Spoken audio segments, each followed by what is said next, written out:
Ya, bueno. Si de repente se pierde la señal, avísenme ya. Ya, ahí está. Gracias. Gracias a ti, Alonso. Y entonces la clase de hoy día es de patología mamaria. Y esta es la morfología clásica del tejido mamario, que es un tejido fibroadiposo, elástico, gomoso, que puede tener microquistes, y que desde el punto de vista histológico la unidad funcional es la unidad ducto lobulillar. Acá vemos el lobulillo o acino, que van a drenar a un conducto principal, y acá entre medio ustedes tienen el estroma especializado. Respecto a los componentes epiteliales, estos se caracterizan por tener un doble estrato, ¿ya? Por eso nosotros hablamos de doble diferenciación. Eh, no sé por qué no me aparece el láser. Eh, Ya, y esto es doble diferenciación, ¿ya? O sea, que tengan el componente epitelial y miopitelial. Posteriormente está la membrana basal. Sí. Tenemos lesiones a en distintos niveles según los tejidos que componen la mama, ¿ya?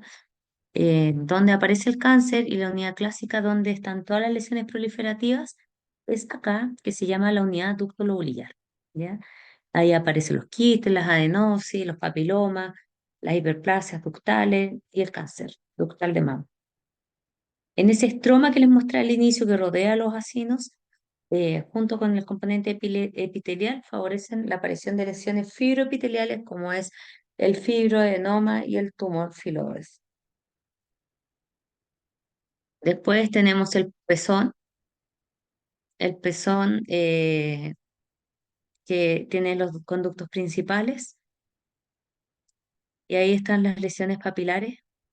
En el estroma que rodea acá está la necrosijasa, los lipomas y bueno, también hay tejido muscular y esquelético. Para estudiar el tejido mamario tenemos distintas categorías desde el punto de vista imagenológico y que le confieren una conducta y un riesgo de neoplasia maligna. No sé si ustedes las conocen, chiquillos.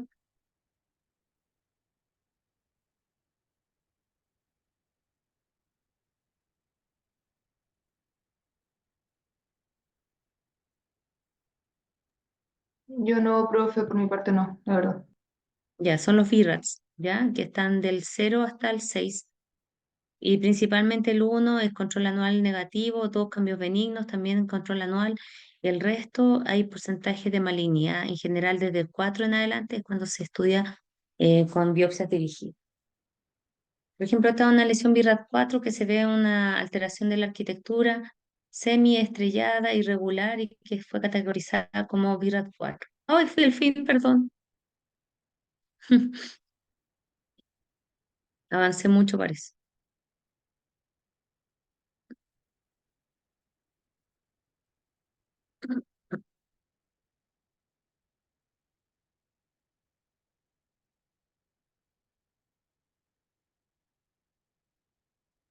Ya, ahí estamos viendo de nuevo.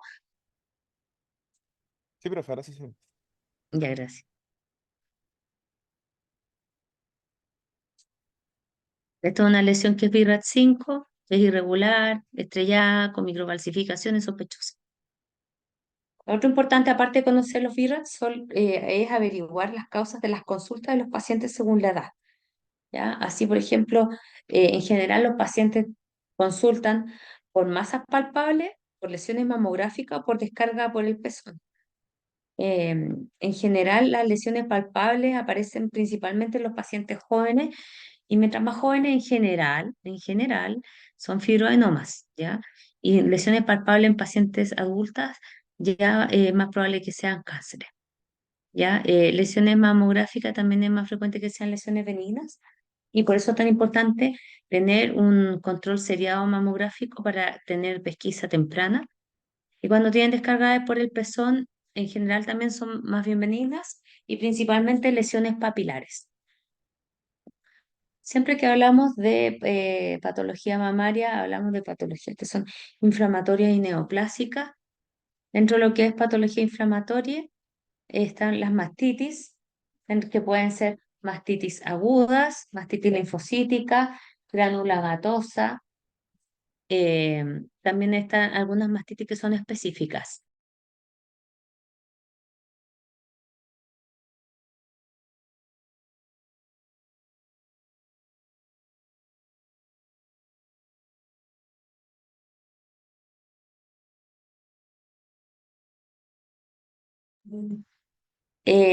Mastitis agudas son las inflamaciones agudas del parénquima mamario en general en relación a las grietas del pezón en relación a lactancia, ¿ya? En la cual las bacterias que ahí están locales más la leche, que es un caldo de cultivo, y la fisura, se expone el tejido conectivo y se produce una inflamación, ¿ya? Estas van a debutar por un aumento de volumen, dolor, calor local y pueden llevar a la formación de abscesos. Como dice su nombre, como es agudo, va a tener un infiltrado que es de neutrófilos, con focos de necrosis. Esta es la clásica mastitis puerperal que ustedes ven ahí en una mama aumentada de volumen, edematosa, eritematosa, y el clásico agente infeccioso, el Staphylo aureus. Otra de las patologías inflamatorias que afecta a la mama es la ectasia ductal, que se define por ductos dilatados, con fibrosis periductal e infiltrado de linfocitos y de macrófagos. En general es de pacientes mayores y puede producir una masa mal definida periareolar con retracción y secreción del pezón.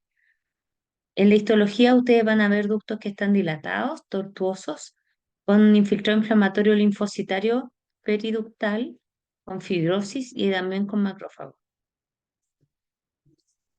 ¿Alguna duda de esas? No, profe.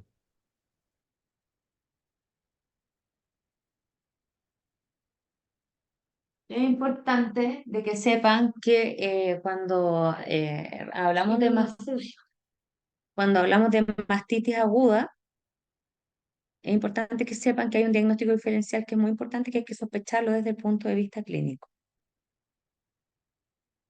¿Saben a qué me refiero?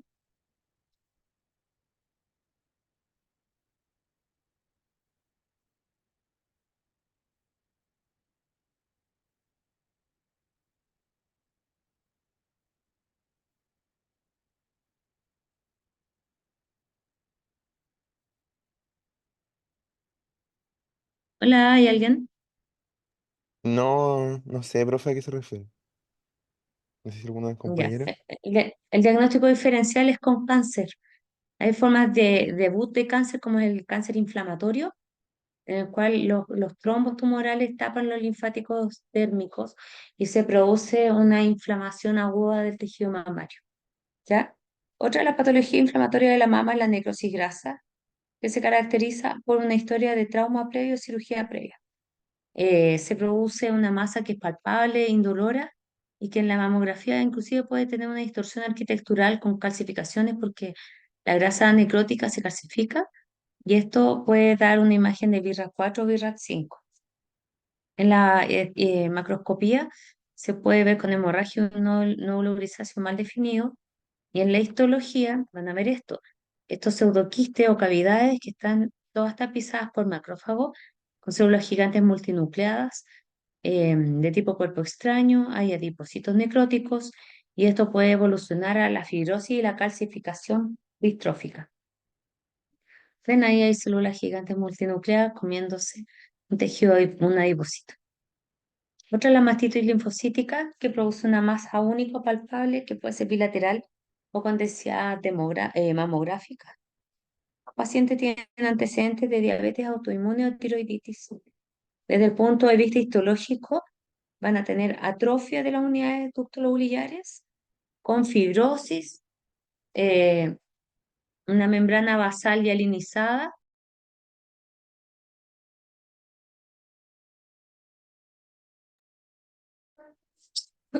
un infiltrado, perdón que estoy con tos, un infiltrado inflamatorio importante alrededor del epitelio y los vasos sanguíneos. En esta foto ustedes están viendo acá un vaso arteriolar y acá está la unidad ductolobulillar. Y esta unidad ductolobulillar está atrófica, ven, casi no se ven los ductos, y hay un importante infiltrado linfocitario alrededor. Otra de las mastitis de los cuadros inflamatorios que afecta a la mama es la mastitis perilobular granulomatosa, que es una enfermedad inflamatoria que es infrecuente de pacientes jóvenes, que es de causa desconocida, que se asocia al Corynebacterium, a los Corynebacterium.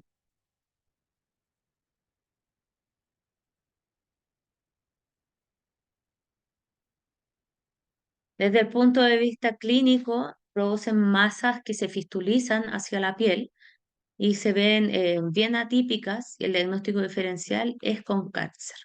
Estas lesiones pueden abscedarse, fistulizarse, ¿ven? Producen gran deformidad estética y como una asimetría mamaria.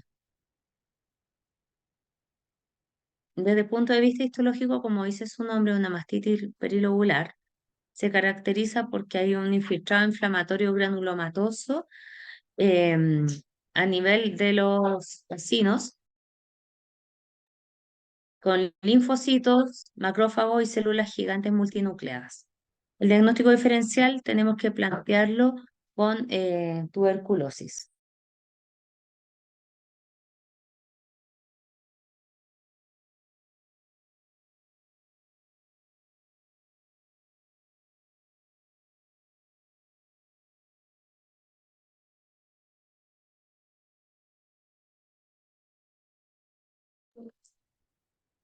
Esperemos, estoy tratando.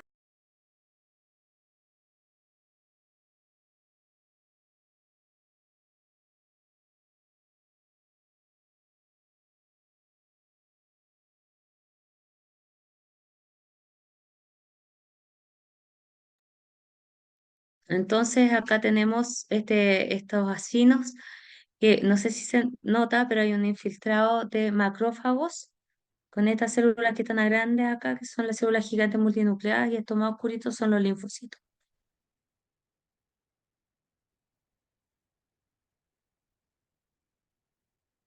¿Qué diagnóstico diferencial dijimos que plantearíamos con esa mastitis granulomatosa?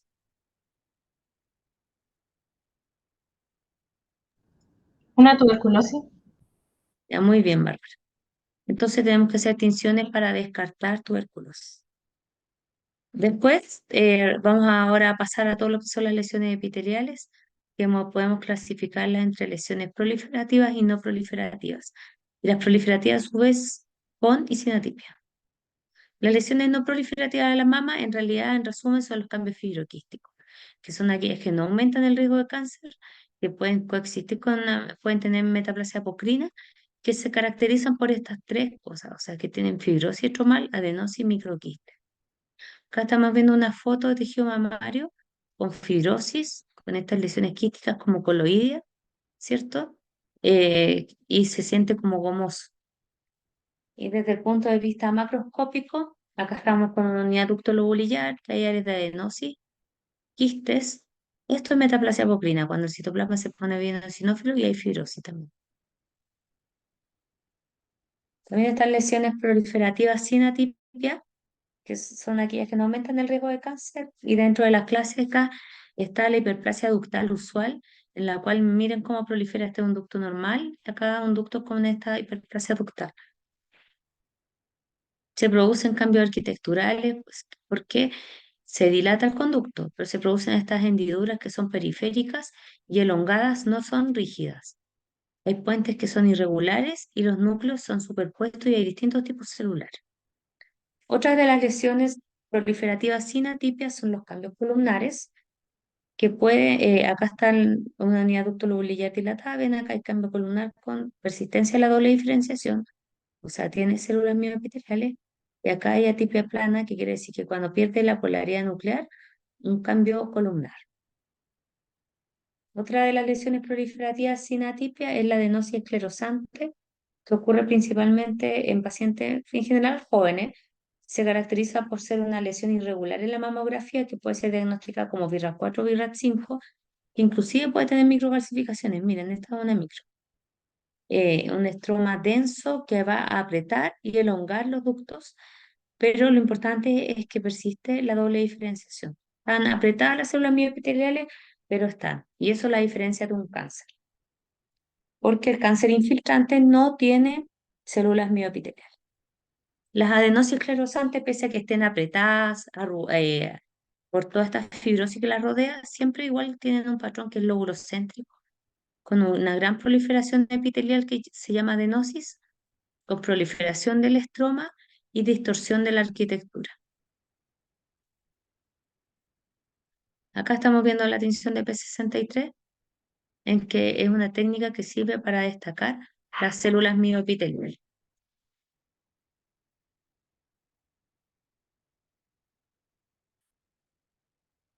Esperen un momento que me voy a cambiar de oficina.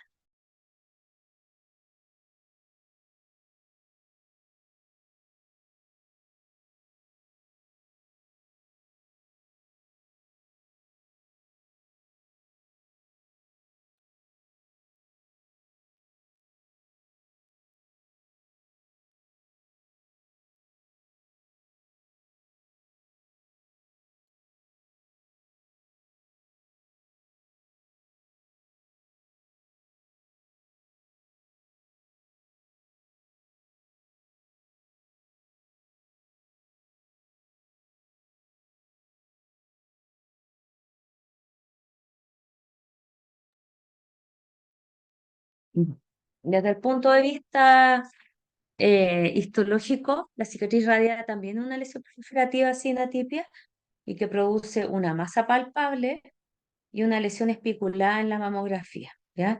Que puede ser catalogada como BIRAT 4 o BIRAT 5. Desde el punto de vista histológico, estas lesiones radiadas se disponen como en estrella, por eso su nombre como radiado. Tienen una escena central con un estroma que es elastótico, en la cual los ductos y los lóbulos se van a dilatar hacia la periferia. Los túbulos son irregulares, con un estroma fibroso, y los túbulos, es importante que ustedes sepan que mantienen la doble diferenciación.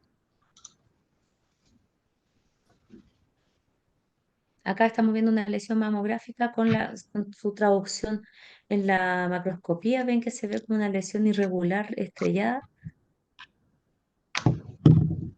Hay alguien que... Bárbara, está abierto tu micrófono.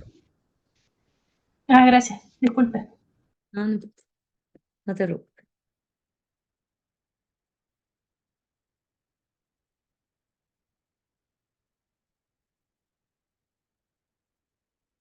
Entonces acá vemos, ¿me escuchan? Sí. Entonces tenemos esta lesión que es irregular, estrellada y que ven que los ductos se dilatan hacia la periferia, con áreas de proliferación epitelial.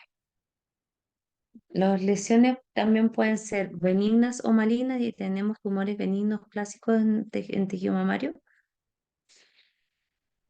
Tumores que son mesenquimáticos, epiteliales y mixtos, y dentro de los epiteliales el típico es el papiloma intraductal. El papiloma intraductal es una lesión epitelial que se dispone formando estas papilas arborescentes como que fuera un brócoli. Ven ahí que tienen un eje fibroconectivo vascularizado que está rodeado por epitelio que conserva la doble diferenciación.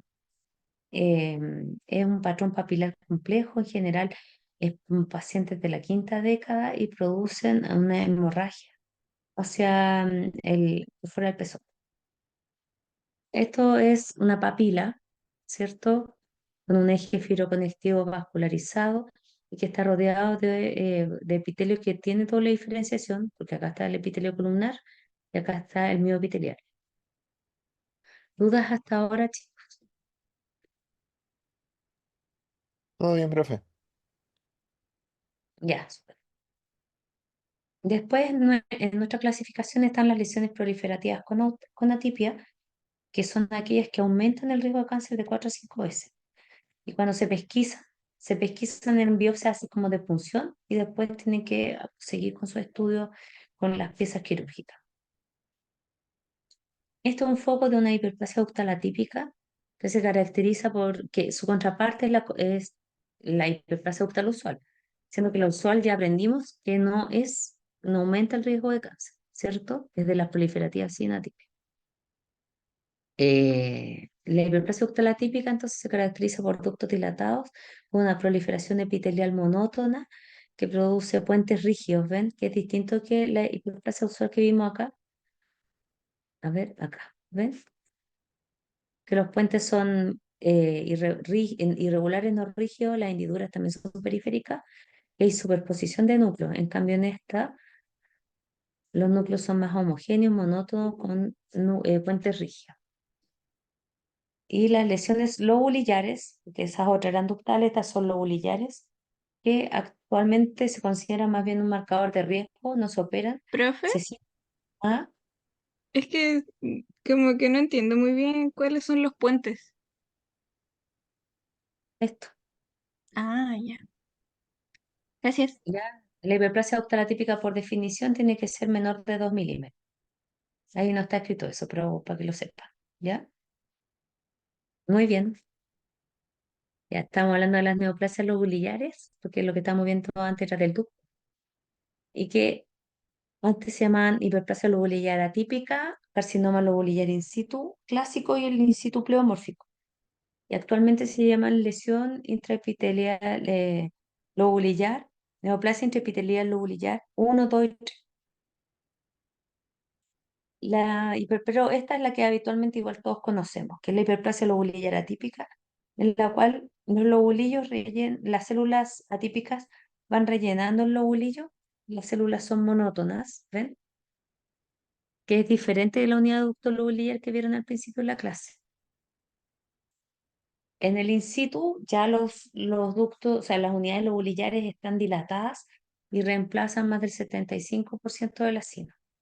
Tienen un riesgo de cáncer infiltrante ya mayor y se caracteriza todo lo lobulillar por ser más bien multicéntrico y bilateral, ¿ya? Es importante diferenciar los carcinomas ductal in situ porque el ductal in situ se opera, el lobulillar in situ cuando es de bajo grado no se opera necesariamente. Según los otros factores de riesgo se opera. Acá estamos viendo estos lobulillos ya dilatados con esta población monótona celular.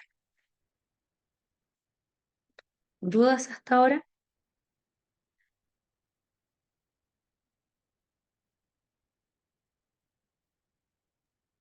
Todo bien por mi parte. Entonces, cáncer de mama es importante que lo conozcamos porque es la primera causa de muerte por cáncer en Chile en las mujeres.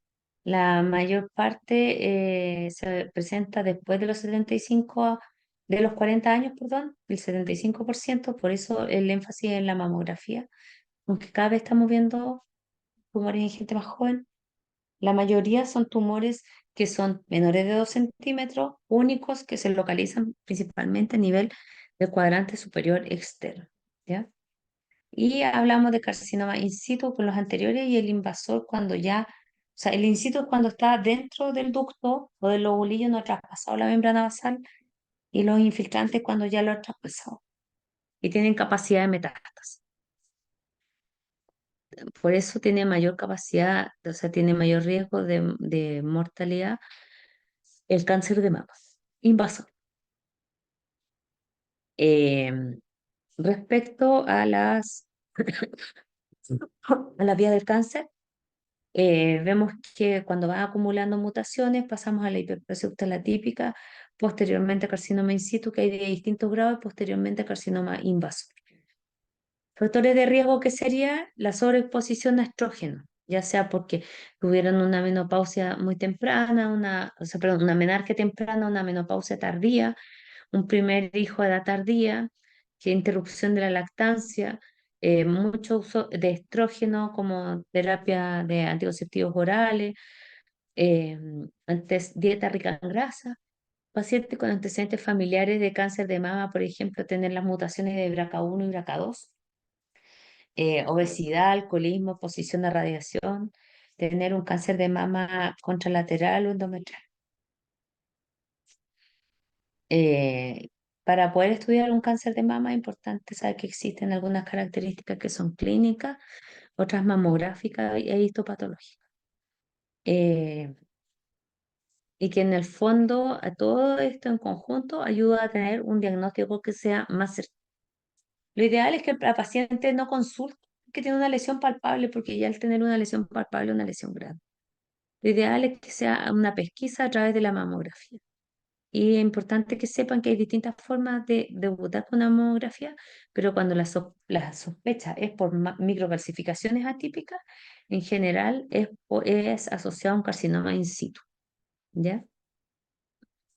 Desde el punto de vista histopatológico, la citología de la descarga del pezón también puede ser útil, punción por hoja fina, pero lo más habitual que se hace es la biopsia, la core de mama, que es bajo eco, estereotáxica, para ver las microcalcificaciones, y biopsias quirúrgicas, que es la que se realizan los cirujanos en pabellón. Un paciente con cáncer de mama, ¿cómo puede debutar? Por una masa, un nódulo con asimetría mamaria, cambio del contorno, puede debutar por telorrea, por, miren, una invaginación del pezón, retracción, piel de naranja, por algo palpable. Esto no es piel de naranja, acá está la lesión comprometiendo la piel directamente. La mayor parte, o sea, para estudiar la localización, vamos a ver en qué cuadrante se localiza, y para eso se divide la mama en sentido horario. La mayor parte de las lesiones está a nivel de cuadrante superior externo, ¿ya? Y hay ciertas nomenclaturas, como por ejemplo, cuando un cáncer es multifocal o es multicéntrico. El multifocal es cuando tiene más de un foco en el mismo cuadrante.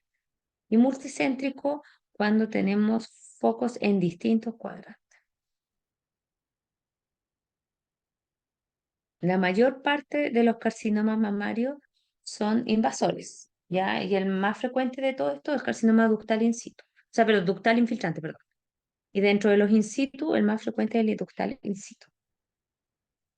Vamos a empezar con los in situ antes de hablar de los infiltrantes. El carcinoma ductal in situ es una neoplasia intraepitelial que tiene marcada tipia citológica, que en el fondo no ha traspasado la membrana basal, y puede ser un hallazgo incidental o asociado principalmente a microvalsificaciones. Ese es el debut principal de un carcinoma in situ, ¿ya? Porque cuando tiene necrosis central, esa necrosis se calcifica. 10 a 30% de las mamografías malignas corresponden a carcinoma in situ. Y estos carcinomas in situ se gradúan, grado 1, grado 2, grado 3, según las características nucleares. Y el 40% de estos cánceres son cánceres que son de alto grado, el comedocarcinoma. Eh, Existe un porcentaje de progresión de carcinomas de bajo grado, y es importante que vean que la recurrencia es mayor en los tumores de bajo grado y menor, el mayor a 15 años, ¿ya? Y en los de alto grado es de 5 años. Respecto a los factores patológicos asociados en las recurrencias, es que ustedes, por ejemplo, tengan márgenes positivos o muy cercanos, que tengan un grado nuclear alto, que sea un tumor grande in situ, que tenga comeonecrosis, y que sean pacientes jóvenes. Profe, ¿Mm? quedé con la duda de cuál era de alto grado y de bajo grado Ah, sí, de es la que se recurrencia. los voy a mostrar. Ya.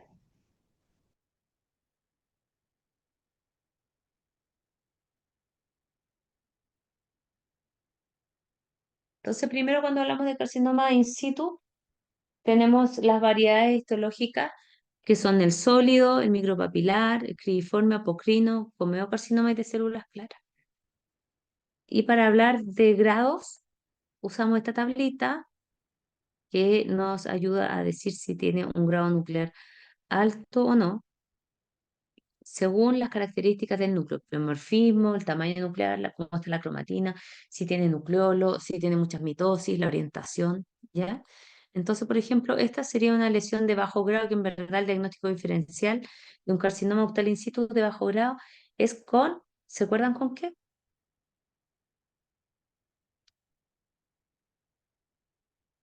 Con la hiperplasia ductal atípica. Muy bien, excelente. Muy bien. ¿Qué fue? Es Yo, excelente. Javiera. Muy bien, Javier.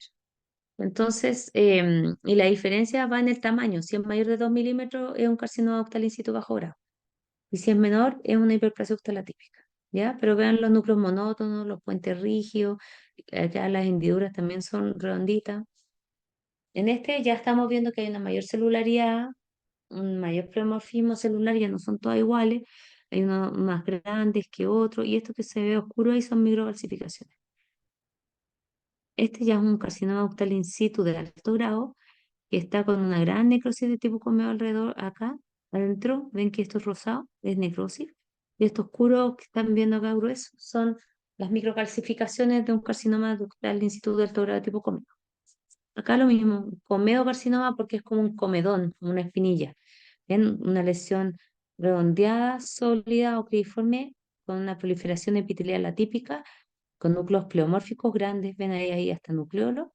Acá estamos viendo mitosis y tiene una tasa de crecimiento tan alta que se necrosa hacia el centro, como un cráter, y por eso se llama comedocarcinoma. Esa necrosis es la que puede calcificarse. Este es otro patrón, que es una variedad que es cribiforme, que forma cribas. Entonces, una cosa en lo que nosotros hablamos de carcinoma in situ es la disposición o la arquitectura, que puede ser sólido, ¿cierto? O cribiforme, y la otra son los grados nucleares, que puede ser grado 1, 2, 3, que determina que sean de bajo grado, grado intermedio, de alto grado. Este es un carcinoma sólido. Acá también otra lesión sólida, pero esta es más monótona que esta otra. Entonces nuestro diagnóstico diferencial tiene que ser con que sea un carcinoma lobulillar. Y para eso se le hace caderina. Si es un carcinoma ductal in situ sólido, va a marcar todo caderina. En cambio, el lobulillar no marca queratina, no marca caderina. Esta es una variante de tipo micropapilar. Y cuando estamos viendo un carcinoma ductal in situ, tratamos de buscar siempre focos que sean microinvasores, que son aquellos focos con invasión del estroma que tienen que medir menos de 1 milímetro, y no da lo mismo el número de focos, pero menos de 1 milímetro. Y según Tabasoli, que es otra definición que hay, que es un foco de 1 milímetro o hasta 3 focos menores de 1 milímetro. Ya, pero la más usada es esta, que son focos menores de 1 milímetro. Y acá estamos viendo un ducto in situ, o sea, con un carcinoma ductal in situ, y en la periferia nos llama la atención mucho el linfocito, y de repente vemos estas células así, que corresponden a focos de microinvasión. ¿Dudas hasta ahora, chicos?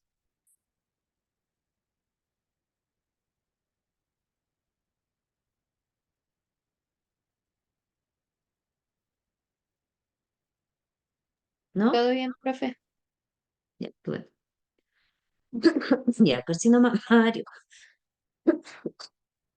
Esperen un poquito.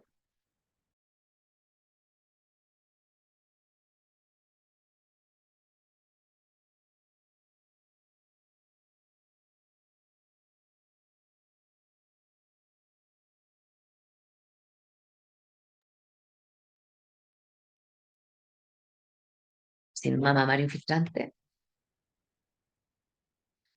Esa es como la macroscopía clásica de un cáncer mamario infiltrante, una lesión estrellada, irregular, y que en general, cuando se diagnostica, cuando se diagnostica y la lesión es pequeña, se hace mastectomía parcial. ¿Para qué creen ustedes que se hace mastectomía parcial?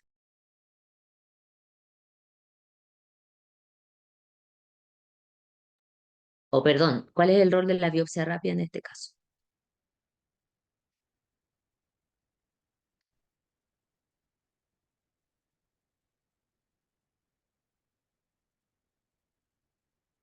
¿Podría ser Para evaluar los bordes distinguir. quirúrgicos? Exacto, ¿ya? Es para evaluar los bordes quirúrgicos. Porque es la oportunidad que tienen los pacientes de tener la carga tumoral residual menor. Ya. El carcinoma ductal invasor es el tipo más frecuente de carcinoma mamario infiltrante, y puede debutar de distintas formas, por una lesión nodular, una espiculada, asociada a microvalsificaciones. En general son lesiones que miden alrededor de 2 centímetros, espiculada, blanquecina, parduzca, y por la desmoplasia que están asociadas son más bien duras, ya más duras que el tejido adyacente. Desde el punto de vista microscópico, se caracteriza porque forma ductos, trabéculas o nidos.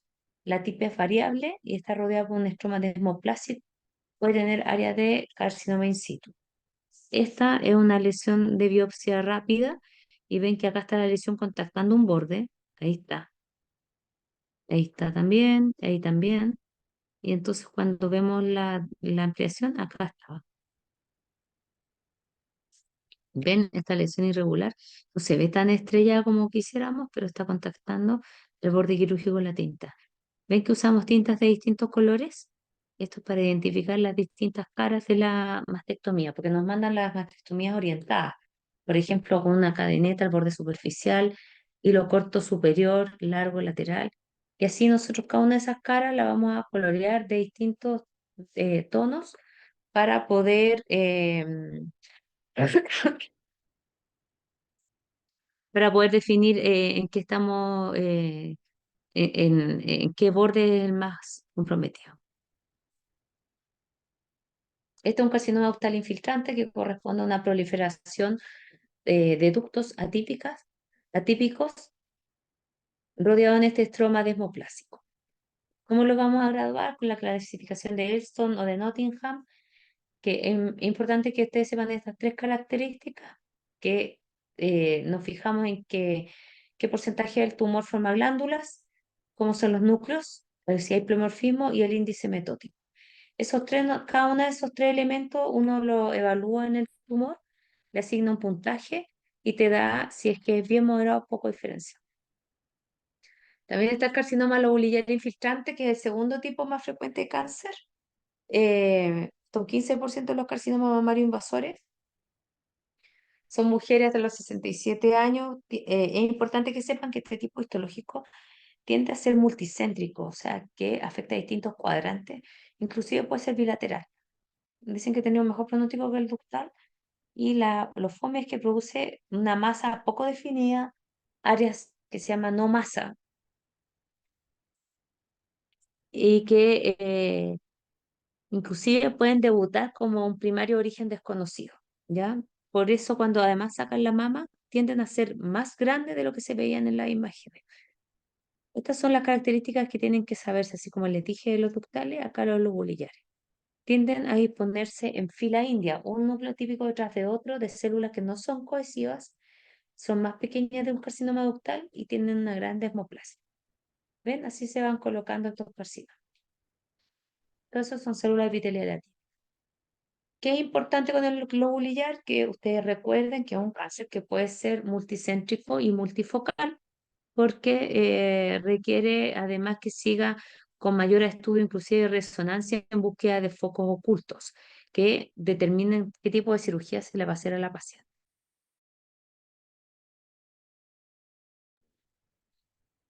Cáncer inflamatorio es un diagnóstico que es clínico, no es un diagnóstico histológico. Y se caracteriza porque ustedes van a ver una mama que va a estar edematosa, eritematosa, aumentada de volumen, puede tener umbilicación del pezón. ¿Y por qué creen ustedes que pasa esto o cuál es el diagnóstico diferencial de esto?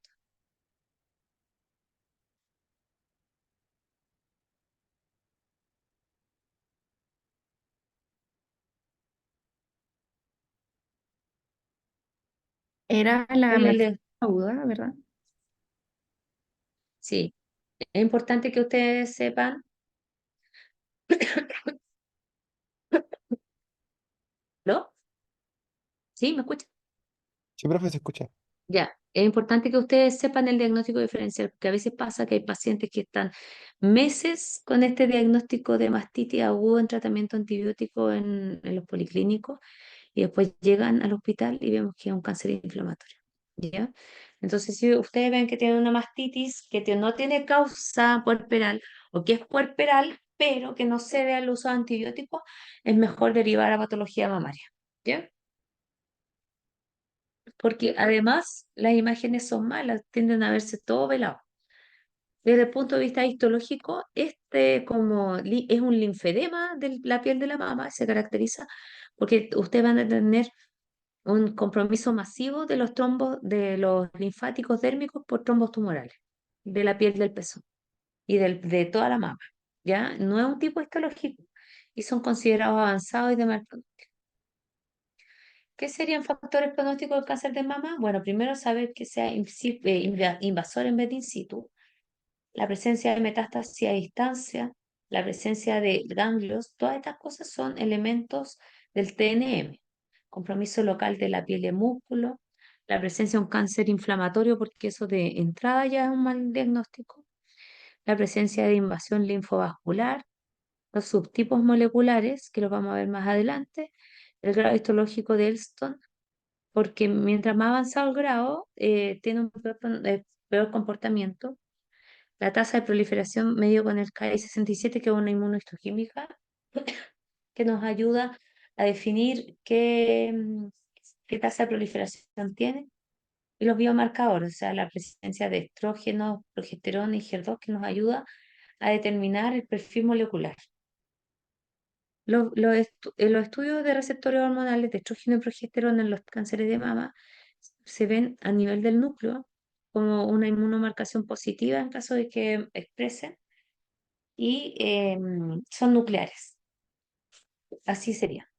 En cambio, el ERCP-test busca la amplificación del HER2 a nivel de la membrana y se va a teñir con este marcador, que se tiene que confirmar con FIT. La gracia de esto es que estos pacientes pueden tener un tratamiento dirigido, el Septin, pero que requiere la confirmación por FIT. Entonces, así se vería en el fondo la sobreexpresión del HER2 y que en el fondo es un receptor que es a nivel de la membrana citoplasmática de la célula que está sobreexpresado en las células tumorales y que favorece posteriormente la cascada de la replicación celular. Ya, este es el TNM. Recuerden ustedes que siempre el TNM nos ayuda a tipificar a los pacientes. Y en la mama, como es un órgano sólido macizo, va a ir en relación al tamaño. Ya, si es menor de 1 centímetro, em, si en el fondo si es mayor de 2, de 5 centímetros, si existe ulceración y compromiso directo de la piel, si es que compromete la pared torácica, ¿ya? Todas esas cosas son características de que estamos hablando, bueno, y el carcinoma inflamatorio que es un T4D, pero eso es un diagnóstico que es clínico.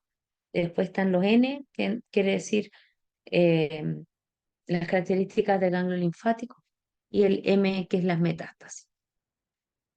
Para ver el estadiaje, la tapificación, no solamente importa el TNM, sino que en términos de tratamiento se ha visto que cada cáncer tiene su propia biología, ¿cierto? O sea, em, y en eso se hacen estudios moleculares como el MammaPrint afuera, o acá se ha visto en otros países, que es lo que usamos nosotros acá en Chile, que es el uso de los biomarcadores, que tiene una muy buena correlación con las alteraciones genéticas que se encuentran para ver en los pacientes. ¿Ya? Entonces, a cada diagnóstico de cáncer, a nosotros además le hacemos estudios de receptores biomarcadores que se llaman de estrógeno, progesterona, ERCP3. Y eso nos ayuda a clasificar molecularmente los pacientes. Porque no es lo mismo, o sea, ¿por qué empezaron a preguntarse por qué un tumor de 2 centímetros se comporta diferente en una paciente versus en otra? Y se vio que existían diferencias también en la biología del tumor, no solo en la paciente. Recuerden entonces T1 menor de 1 centímetro, T2 entre 2 y 2, y entre 2 y 5, T3 un tumor mayor de 5 centímetros, ¿ya? Y siempre existe un TNM que es clínico, se corrobora con el TNM que es de los patológicos, y también hay otro IP que significa posquimio. No es importante que se sepa qué estadiaje es cada cual, sino que sepan que las características del TNM nos ayudan a etapificar el paciente. Pero una cosa son las características de la etapificación según las características macroscópicas o histológicas del tumor, pero además es importante que sepamos que existe, y esto está muy en boga, la clasificación molecular del cáncer de mama. Y así lo clasificamos en tumores que son luminales A, luminales B, de tipo basal o triple negativos, ¿cierto? Y tumores expresores de HER2. El luminal A es el típico tumor que es de pacientes mayores, que es hormonosensible, o sea, usted va a hacer la inmunohistoquímica y marca mucho estrógeno y progesterona y es negativo para el HER2. Son tumores de lento crecimiento y con una buena respuesta hormonal, ¿ya? Después tenemos los tumores luminales B, que ya expresan G2 y expresan una cantidad variable de los receptores hormonales. eh, Son similares a los luminales A, pero que tienen un peor pronóstico que los luminales A, ¿cierto? Después están los triples negativos, que son tumores que son de alto grado histológico, son tumores que en general ocurren en pacientes que son jóvenes, son de alto grado histológico, con un alto índice mitótico y que tienen mal pronóstico. Pueden tener mayor cantidad de metástasis cerebrales.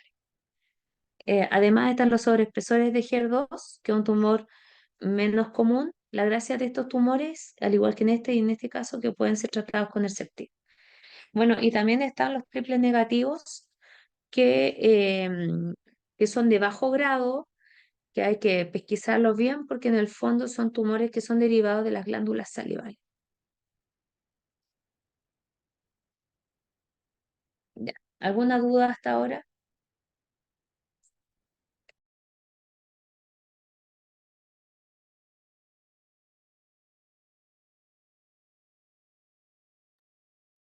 Ya, también Por mi está parte, no. ya, Bárbara. La enfermedad de Payet es una alteración de la piel, de la mama, de la areola, del pezón, y se describe como que van a tener de toda esa área eczematosa, como gruesa, eritematosa, ¿ya? Esta lesión también puede estar a nivel de la vulva y de la piel perianal, y se caracteriza porque la epidermis, a ver, vamos a ver una foto.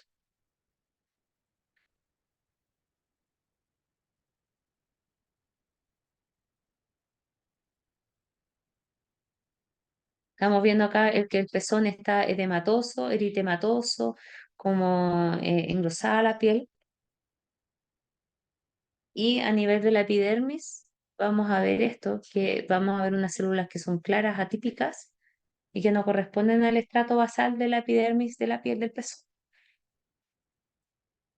Si hacemos estudios inmunohistoquímicos como la citoqueratina 7 o HER2 o GATA3, nos vamos a dar cuenta que son células de origen epitelial glandular que están a nivel del epitelio, ¿ya? Estas pueden en un 40% asociarse o ser la primera forma de presentación de un cáncer de mama. ¿Dudas?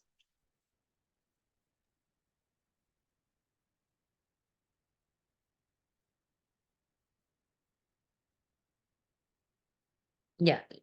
Respecto a la mama masculina, en general, lo que más se ve es la ginecomastia, en la cual se produce un aumento de volumen de tipo hiperplásico de la glándula mamaria en el hombre.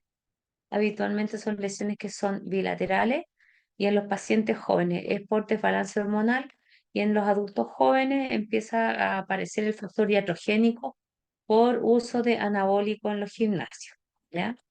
Ahí entonces ustedes ven que la mama masculina está aumentada de tamaño como una lesión discoide, pero no son tan adiposas como el tejido mamario, sino que es más bien fibroso. El tejido mamario masculino no tiene lobulillos, tiene solamente ductos. Estos ductos van a estar tapizados por células columnares que van a estar aumentados en número y también los ductos en número y también las células están proliferadas como hiperplasia. Y el tejido que los rodea puede estar edematoso. ¿Dudas? Bueno, los hombres también pueden tener cáncer de mama, es menos frecuente, pero también puede ser. No hay dudas, profe, quedó clarito esa parte. Respecto a las lesiones estromales, los clásicos son los tumores fibroepiteliales y es más frecuente es el fibroadenoma, que es la lesión tumoral más frecuente de la mama, ¿ya?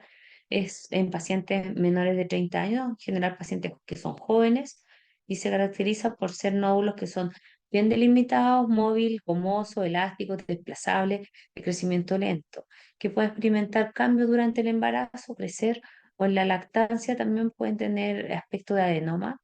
Raro que tengan áreas de carcinoma, pero pueden tenerlas. Desde el punto de vista macroscópico, se caracterizan por ser un nódulo de borde expansivo, lobulado, blanquecino, que puede medir hasta 4 centímetros. Eh, Al corte son homogéneos, blanquecinos, pueden tener hendiduras, áreas mixoides, otras hialinas, otras calcificadas.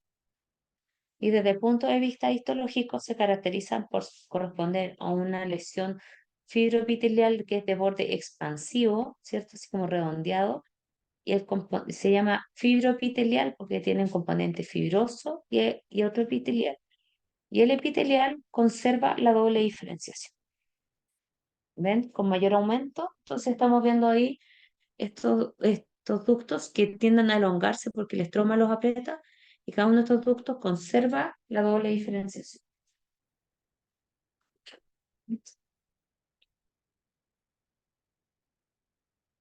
El estroma que la rodea también está incrementado, pero no predomina el estroma sobre el epitelio, sino que como que crecen juntos. La contraparte que se comporta de una manera un poco más agresiva, dependiendo del tipo, son los tumores filodes, ¿ya? Los tumores filodes es un tumor descrito hace varios años que tiene un comportamiento biológico variable, por eso los clasificamos en tumor filodes benigno, borderline o maligno. En general son tumores que son desde la quinta década, son raros y dentro de todos los fibroepiteliales corresponden a un 2 a 3%. Comparado con el fibroadenoma, porque tienden a debutar los dos como por un nódulo BRCA4, por ejemplo. Pero la diferencia es que el filodes, a diferencia del fibroadenoma, tiene el antecedente clínico que crece mucho más rápido. O sea, la paciente refiere que en un plazo de 6 meses dobló el tamaño. El fibroadenoma en general es estático. Tienen entonces, en relación con el fibroadenoma, el tumor filodes tiene un elemento estromal que es histológicamente más activo que los fibroadenomas, por eso crecen más rápido. Tiene un tamaño promedio mayor que el fibroadenoma y son de crecimiento más rápido. En la macroscopía son tumores que pueden ser de borde expansivo, lobulados, y este es el patrón foliáceo, como que hicieran hojas, ¿ven? Son hendiduras. Pueden ser parecidos a veces a un fibroadenoma.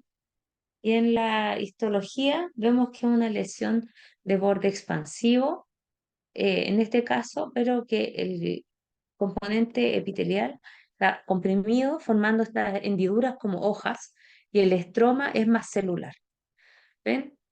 Acá una mejor foto con unas hendiduras, y el estroma es bastante más celular que el del fibroadenoma. Como les mencionaba, los filodes pueden ser desde filodes benignos, borderline, malignos, hasta el cistosarcoma. Cada vez estos filodes tienden a recidivar con un mayor grado histológico, por lo cual es muy importante que los bordes de resección, cuando ustedes operan esas lesiones, sea con bordes negativos. Con el filo no van a necesitar, pero sí con los filodes. ¿Dudas hasta ahora?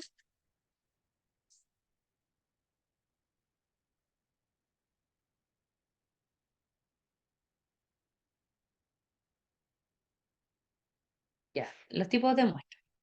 Está la muestra que es la mastectomía parcial, que es la que nos mandan a biopsia rápida, ven que tiene que venir orientado, por ejemplo, nos tienen que decir que es derecha. Y en este caso, además, nos dicen la orientación de los hilos, y un hilo largo en general es lateral, una cadeneta superficial y hilo corto superior. Y eso nos permite colorearlas con las distintas caras. ¿Ven? Ahí dice la lateralidad. Esperemos un momentito, niños, que voy a decir.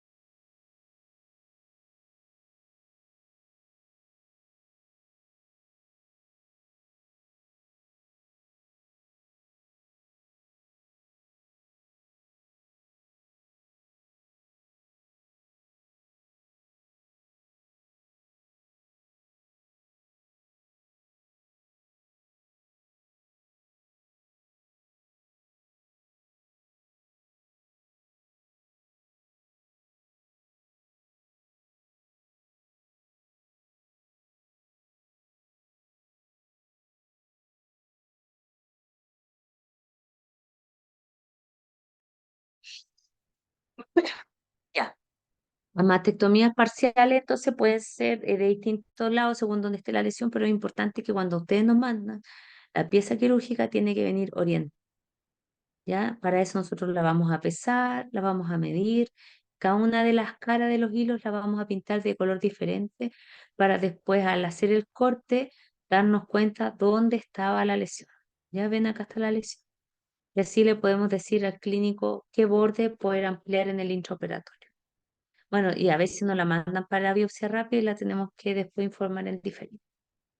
Esta otra es la mastectomía total, para que aprendan los nombres, que es la extirpación de la mama completa, que puede ser con o sin piel, y este sin contenido axilar. Incluye el contenido axilar. Nosotros hablamos de mastectomía radical modificada, ¿ya? O mastectomía total más disección axilar. En cambio, acá total solamente es la mama. Aquí nosotros vamos a también pesar, medir, ver las características de la piel, del pezón. La mastectomía radical modificada, como les había mencionado, es la mastectomía total más la disección axilar. Se dice modificada porque antes sacaban grandes áreas de pectoral, lo cual ya no se realiza. Después que tenemos la mastectomía, esta es la total más la disección axilar, o sea, esta es una radical modificada. Pero cualquiera de las dos piezas de las totales, nosotros lo que hacemos es hacer un estudio seriado, ¿cierto? Eh, Cortamos toda la mama y después buscamos las lesiones y las identificamos para estudiarlas al microscopio. ¿Ven? Acá tenemos una mastectomía que ya está fijada porque se empiezan a deformar. Coloreamos el borde profundo, si es necesario el superior y el inferior, y realizamos los cortes a fin de visualizar la mama.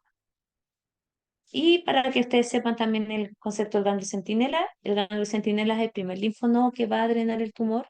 Se colorea con, o sea, se usa un colorante intraoperatorio y también radioisótopos y lo mandan a estudio, ¿ya? Hay escuelas que actualmente de equipos que la mandan en biopsia rápida y si hay varios ganglios centinela positivos proceden a la disección axilar.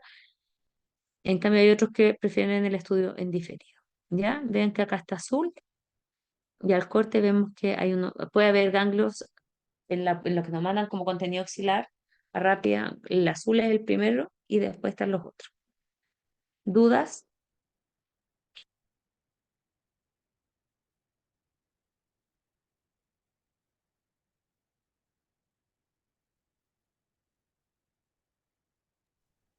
Por mi parte, todo claro, profe.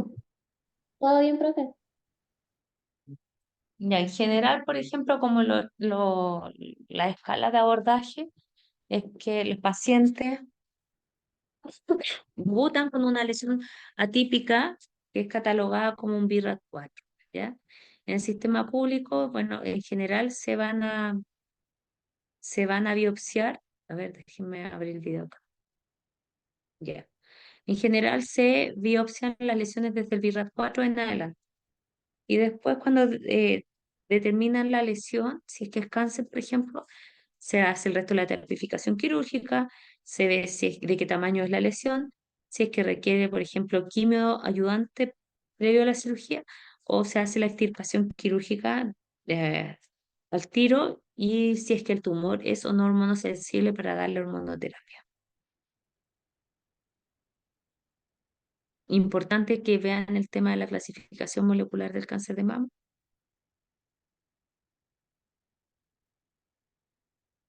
Y eso sería, pues, chicos. ¿Alguna duda?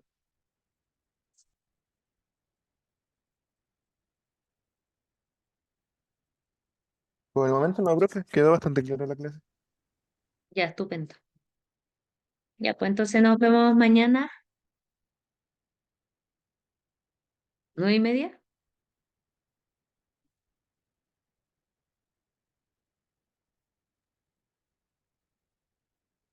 Ya, profe. Entonces mañana a las 9:30. A ver, espérense un poquitito. ¿Saben qué? No sé si les dije, pero estoy con una neumonía y me están colocando tratamiento endovenoso. Entonces, tengo que ir a colocarme el tratamiento a las 8:30. ¿Podemos hacer la clase mañana a las 10? Sí, profe, no habría problema. Sí, profe, no hay problema. Y, profe. Me tienen que pasar el suero, eso. ¿Pueden creerlo? Una neumonía neumocócica. ¿Y cómo fue, profe? Fiebre, fiebre, fiebre, fiebre, fiebre, fiebre. Fiebre como 2 días, taquicardia y después el tercer día un poquitito de todo y después yo dije, qué raro, porque no tengo ningún síntoma alto. Debe ser neumonía. Fui, claro, tenía eso.